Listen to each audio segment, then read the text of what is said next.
Assalamualaikum warahmatullahi wabarakatuh.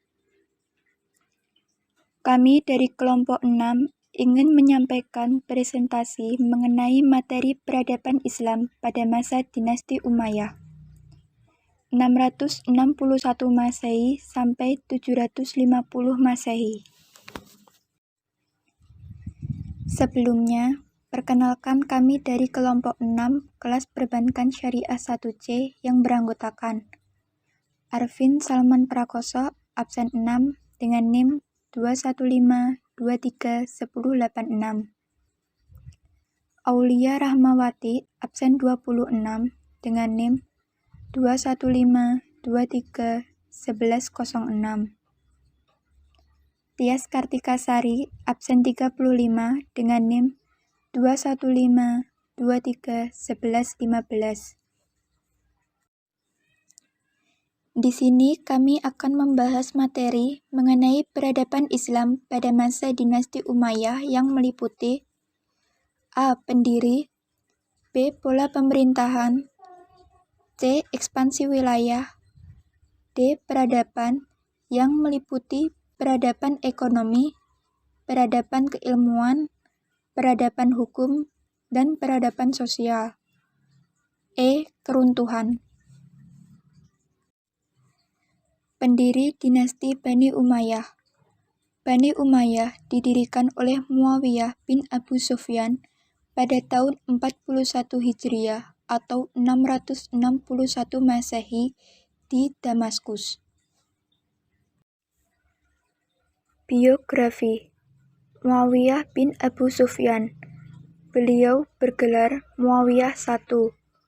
Lahir pada tahun 602 Masehi di kota Mekah, Arab Saudi. Meninggal pada tahun 680 Masehi di kota Damaskus, Suriah. Orang tua: ayah Abu Sufyan bin Harb, ibu Hindun binti Utbah. Beliau mempunyai sifat yaitu sabar, cerdik, toleran, kepemimpinan kuat, dan lain-lain. Beliau masuk Islam pada hari penaklukan kota Mekah atau yang lebih dikenal dengan Fathul Makkah. Ketika itu Muawiyah berusia 23 tahun. Pola pemerintahan. Masa pemerintahan Bani Umayyah terkenal sebagai suatu era agresif, di mana perhatian tertumpu kepada usaha perluasan wilayah dan penaklukan. Sistem pemerintahan yang digunakan dinasti Bani Umayyah adalah sistem pemerintahan monarki heritatis, yaitu kerajaan turun-temurun. Khalifah Bani Umayyah. Khalifah Bani Umayyah terdiri dari 14, yaitu sebagai berikut dan masa-masa kekuasaannya. Pertama, Muawiyah bin Abi Sufyan, tahun 41 sampai 60 Hijriah atau 661 sampai 680 Masehi. Yang kedua, Yazid bin Muawiyah, tahun 60 sampai 64 Hijriah atau 680 sampai 683 Masehi. Yang ketiga, Muawiyah bin Yazid, tahun 64 sampai 65 Hijriah atau 683 sampai 684 Masehi. Yang keempat, Marwan bin Hakam, tahun 65 sampai 66 Hijriah atau 684 sampai 685 Masehi.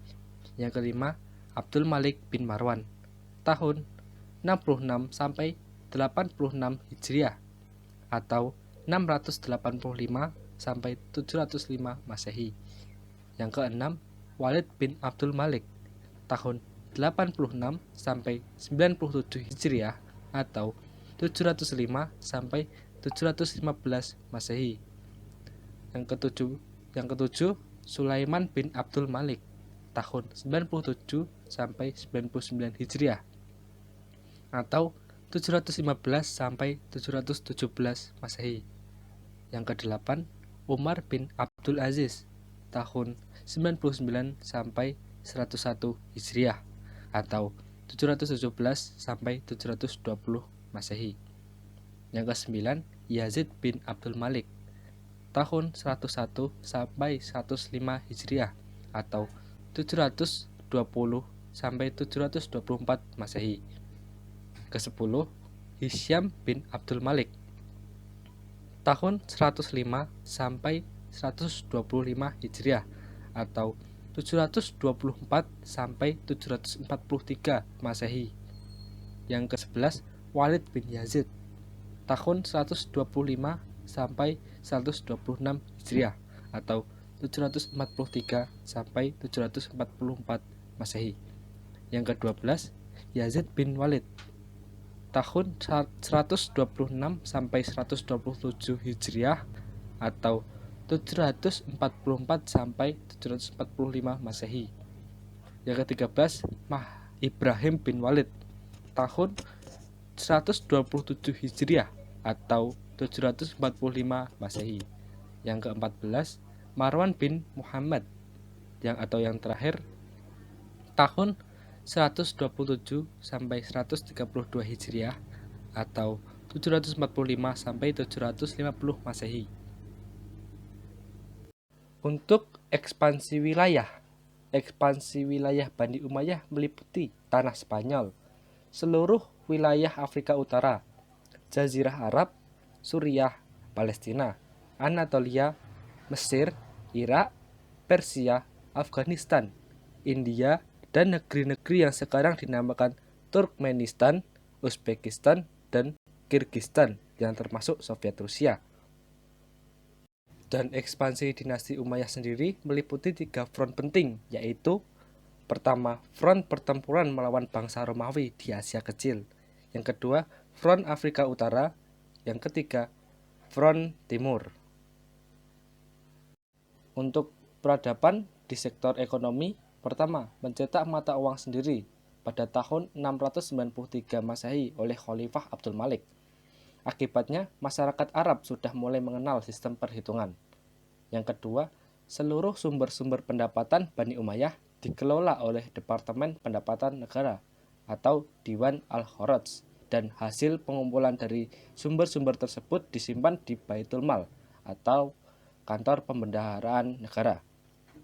Yang ketiga, membuat aturan-aturan mengenai takaran dan timbangan pada masa Umar bin Abdul Aziz dengan tujuan agar dapat membasmi pemalsuan dan kecurangan dalam pemakaian. Yang keempat, perbaikan terhadap konsep pelaksanaan transaksi saham, murabahah, muzaroah, serta kehadiran kitab Al-Kharaj yang ditulis oleh Abu Yusuf. Selanjutnya, dari sektor keilmuan, tempat pendidikan pada periode dinasti Umayyah yaitu 1. Kutab. Kutab atau maktab berasal dari kata dasar kataba yang berarti menulis atau tempat menulis. Jadi, kutab adalah tempat belajar menulis. Kutab merupakan tempat anak-anak belajar menulis dan membaca, menghafalkan Al-Quran, dan belajar pokok-pokok ajaran Islam. Yang kedua, masjid. Pada masa dinasti Umayyah, masjid merupakan tempat pendidikan tingkat menengah dan tingkat tinggi setelah kutab. Pelajaran yang diajarkan meliputi Al-Quran, tafsir, hadis, dan fikih. Juga diajarkan kesusastraan, sajak, gramatika bahasa, ilmu hitung, dan ilmu perbintangan. Yang ketiga, majelis sastra. Majelis sastra merupakan tempat berdiskusi, membahas masalah kesusastraan, dan juga sebagai tempat berdiskusi mengenai urusan politik. Yang keempat, pendidikan istana. Pendidikan istana yaitu pendidikan yang diselenggarakan dan diperuntukkan khusus bagi anak-anak khalifah dan para pejabat pemerintahan. Yang kelima, pendidikan badiah. Pendidikan badiah yaitu tempat belajar bahasa Arab yang fasih dan murni. Ilmu yang berkembang. 1. Ilmu agama, 2. Ilmu sejarah dan geografi, 3. Ilmu pengetahuan bidang bahasa, 4. Bidang falsafat. Madrasah atau universitas pada masa Bani Umayyah. 1. Madrasah Mekah, 2. Madrasah Madinah, 3. Madrasah Basrah, 4. Madrasah Kufah. 5. Madrasah Syam. 6. Madrasah Fusta. Hukum, sikap dan langkah politik yang ditempuh mengarah kepada ciri-ciri Arabisme. Dinasti Umayyah tidak secara tegas memisahkan antara fungsi eksekutif dan fungsi legislatif. Sosial masyarakat dinasti Bani Umayyah sekalipun pro-Arabisme namun tidak menjauhkan diri dari golongan non-muslim. Masyarakat Bani Umayyah berpandangan bahwa ilmu pengetahuan adalah hak milik bersama dan merupakan pemberian Allah kepada hambanya. Orang Muslim Arab memandang dirinya lebih mulia dari segala bangsa yang bukan Arab atau Mawali.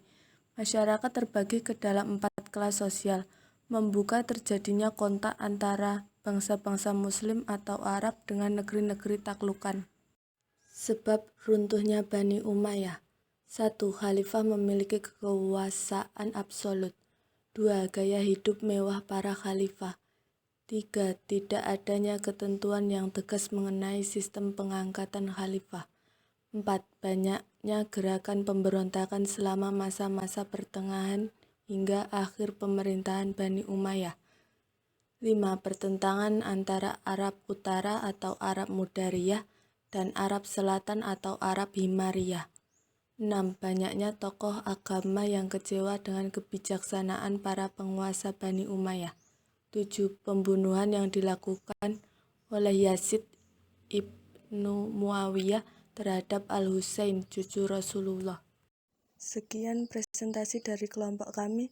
Apabila ada tutur kata yang salah, kami mohon maaf. Wabillahi taufik wal hidayah. Wassalamualaikum warahmatullahi wabarakatuh. Terima kasih.